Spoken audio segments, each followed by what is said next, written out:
you, Deputy Chairman. I have a very pointed question. According to Annual Groundwater Quality Report 2024, a large number of districts are affected by contaminants. For example, fluoride affects 263 districts, nitrate affects 443 districts, arsenic affects 118 districts, iron affects 356, and uranium affects 132 districts. NCRB के मुताबिक air prevention and control of pollution act 1981 और water act 1974 में कई सारे मामले दर्ज किए गए हैं।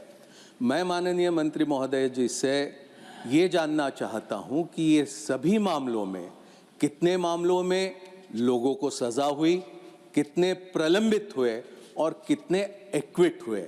और एक बात और जानना चाहूँगा कि ये तमाम कानून जो प्रदूषण से हमें बचा सकते हैं, इनका क्रियान्वयन प्रभावी तरीके से करने में सरकार क्या पहल करेगी? धन्यवाद।